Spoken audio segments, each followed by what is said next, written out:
Film की जान था ये गाना, इसको रफ़ी साहब ने गाना था, मगर इस गीत को रफ़ी साहब ने किशोर दा के लिए छोड़ दिया था। अपने आप में एक बहुत ही नायाब किस्सा है ये। कौन सा गाना था दोस्तों, आज इस पर बात करेंगे। चैनल पे नए हो तो चैनल को सब्सक्राइब कर लीजिएगा, बेल आइकन भी प्रेस कर लीजिएगा ताकि नोटिफिकेशन आप तक पहुंचते रहे। नमस्कार, मैं महेश कोहली बॉलीवुड संगीत के सफ़र से। दोस्तों ये वो दौर था 69 में जब आराधना आई थी। बार बार आराधना की बात होती है जब किशोर दा की बात आती है। तो राजेश खन्ना आराधना से सुपरस्टार बन गए थे और आराधना में गीत गाए थे किशोर कुमार साहब ने, खासकर मेरे सपनों की रानी कब आएगी तू।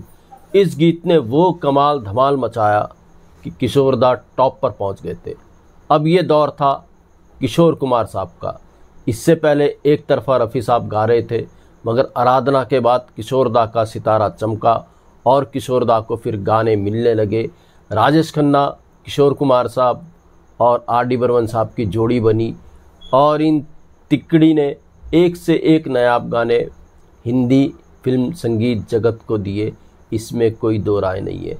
तो किशोर दा का ये दौर था और ऐसे दौर में रफ़ी साहब का एक गीत छोड़ना जो बहुत ही इम्पोर्टेंट गीत था, फिल्म की जान था गीत, अपने आप में बहुत बड़ी बात थी। कहते हैं दोस्तों आराधना के बाद या आराधना के आसपास ही रफ़ी साहब हज पर गए थे। रफ़ी साहब जब हाजी हो गए थे तो उन्होंने फ़ैसला लिया, उनको कुछ धर्म गुरुओं ने सलाह दी थी कि आप गाना गाना छोड़ दें। तो रफ़ी साहब ने फ़ैसला लिया था अब वो गीत नहीं गाएंगे। काफ़ी गैप आ गया था फिर रफ़ी साहब के वापस फिल्मी दुनिया में लौटने में, संगीत जगत में लौटने में। रफ़ी साहब ने कुछ धर्म गुरुओं के कहने पर गीत छोड़ दिया था, गाना छोड़ दिया था। अब रफ़ी साहब का काफ़ी गैप आ गया था। किशोर कुमार साहब एक तरफा गाए जा रहे थे। जब नौशाद साहब को इसका एहसास हुआ कि रफ़ी साहब गलती कर रहे हैं गाना छोड़ करके, तो नौशाद साहब ने रफ़ी साहब को समझाया, देखिए आप जो गा रहे हैं ये आप खुद नहीं गा रहे हैं, ये तो ऊपर वाले की देन है, क्यों आप इसको ठुकरा रहे हैं। ये जो गीत संगीत है आपकी अपनी देन नहीं है, ऊपर वाले की देन है और आपको दी है ऊपर वाले ने ये देन, तो इसको जारी रखो, गाना जारी रखो, ऊपर वाले की यही मर्ज़ी है। रफ़ी साहब को समझाया नौशाद साहब ने और रफ़ी साहब ने नौशाद साहब का कहना मान भी लिया। कहते हैं रफ़ी साहब ने जो दमदार कमबैक किया वो 1973 से किया। 1973 से रफ़ी साहब ने एक से एक गीत गाने शुरू किए। मदन मोहन साहब जैसे म्यूजिक डायरेक्टर ने उनसे गवाया तुम जो मिल गए हो। ऐसे ऐसे नायाब गीत रफ़ी साहब ने फिर 73 के बाद दिए, जिन गीतों का कोई तोड़ नहीं था और रफ़ी साहब का दमदार कमबैक हो गया था ऐसे गीत दे करके। तो उसी दौर का किस्सा है दोस्त। अब देखिए दोस्तों कैसे रफ़ी साहब ने ऐसे दौर में किशोर दा के लिए गीत छोड़ा, जबकि हर director, producer, music director Kishore Kumar साहब से गवाना चाहते थे। हाँ, रफ़ी साहब के फेवर में कुछ म्यूजिक डायरेक्टर हमेशा रहे हैं, उनमें से एक नौशाद साहब थे और उस दौर के legend music director Laxmikant Pyarelal भी रफ़ी साहब के सपोर्ट में हमेशा रहे हैं। तो एक फिल्म का किस्सा है दोस्तों। लक्ष्मीकांत प्यारेलाल इस फिल्म के म्यूजिक डायरेक्टर थे। इस फिल्म के अंदर कुल 4 गाने थे।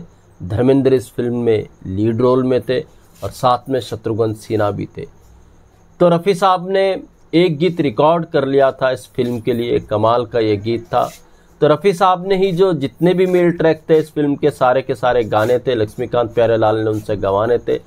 तो लक्ष्मीकांत प्यारेलाल ने एक और गीत रफ़ी साहब की आवाज़ में रिकॉर्ड करना था और यही वो गीत था जो फिल्म की जान था। तो लक्ष्मीकांत प्यारेलाल को यकीन था रफ़ी साहब इस गीत को गाएंगे, क्योंकि उनके लिए ही, रफ़ी साहब के लिए ही लक्ष्मीकांत प्यारेलाल ने ये गीत बनाया था। तो लक्ष्मीकांत प्यारेलाल ने रफ़ी साहब को जब ये गीत सुनाया कि आपको इसे रिकॉर्ड करना है, तो सीधा रफ़ी साहब ने कह दिया कि नहीं नहीं, इस गीत को मैं नहीं गाऊंगा, ये आप किशोर कुमार से गवाओ। अब लक्ष्मीकांत प्यारेलाल को थोड़ी हैरानी हुई, गीत तो बना है रफ़ी साहब के लिए, रफ़ी साहब उल्टा कह रहे हैं कि किशोर कुमार साहब से गवाओ। अब बात थोड़ी अजीब सी हो गई। डायरेक्टर प्रोड्यूसर से बात हुई कि रफ़ी साहब चाहते हैं इस गीत को किशोर कुमार साहब गाएं। तो सब ने मत्थापच्ची करने के बाद यही फैसला लिया, क्यों ना रफ़ी साहब की बात मान ली जाए। रफ़ी साहब बहुत ही टैलेंटेड सिंगर थे, सबको पता था रफ़ी साहब के जो फैसले होते थे परफेक्ट होते थे। आखिर में थक हार के लक्ष्मीकांत प्यारेलाल को रफ़ी साहब की बात माननी पड़ी। रफ़ी साहब ये गीत गाना नहीं चाहते थे, वो चाहते थे इस गीत को किशोर कुमार साहब गाएं। तो खैर साहब लक्ष्मीकांत प्यारेलाल पहुँचे किशोर कुमार साहब के पास। उन्होंने बताया कि आपको इस फिल्म के लिए ये गीत गाना है। किशोर कुमार साहब को पता था कि रफ़ी साहब इस फिल्म के लिए एक ट्रैक रिकॉर्ड कर चुके हैं। तो किशोर कुमार साहब ने कहा लक्ष्मीकांत प्यारेलाल से, अरे रफ़ी साहब तो इस फिल्म के लिए गा रहे हैं, तो ये गीत मुझसे क्यों गवा रहे हो। तो लक्ष्मीकांत प्यारेलाल साहब ने वापस किशोर कुमार साहब को पलट के जवाब दे दिया कि रफ़ी साहब ही चाहते हैं कि आप इस गीत को गाएं। किशोर कुमार साहब भी रफ़ी साहब को बहुत मानते थे। दोनों के बारे में बहुत सी अफवाहें हैं कि दोनों का कंपटीशन रहा। रफ़ी साहब और किशोर कुमार साहब का बिल्कुल भी ऐसा नहीं था। रफ़ी साहब, किशोर कुमार साहब, मुकेश जी, ये तीनों जेम्स थे इंडियन फिल्म इंडस्ट्री के, बल्कि पूरे हिंदुस्तान संगीत जगत के ये जेम्स थे। ऐसे सिंगर न थे न होंगे। तो खैर साहब किशोर कुमार साहब को जब पता चला कि रफ़ी साहब ने कहा है वो इस गीत को गाए, किशोर कुमार साहब भी मान गए और किशोर कुमार साहब ने फिर इस फिल्म का ये महत्वपूर्ण गाना रिकॉर्ड किया। जी हाँ, ये फिल्म कौन सी थी? ये फिल्म थी 74 में ये फिल्म आई थी। फिल्म थी दोस्त और गाना था गाड़ी बुला रही है। बहुत ही इम्पॉर्टेंट गाना था इस फिल्म के लिए। इसमें जो फिलॉसफी थी, आनंद बख्शी साहब ने जिस तरीके से इस गीत को लिखा था, बड़ा कमाल का लिखा था।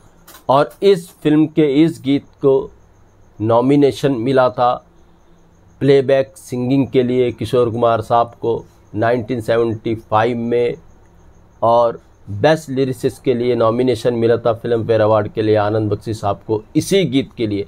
इतना महत्वपूर्ण गीत ये था जिसको रफ़ी साहब ने छोड़ दिया था किशोर कुमार साहब के लिए। दोनों आपस में गहरे दोस्त थे और ऐसी जो बातें होती थी कि दुनिया उनके बारे में क्या सोचती है, उनको एक दूसरे का कंपटीटर मानती है, ऐसी बातों पर भी बात किया करते थे किशोर दा और रफ़ी साहब।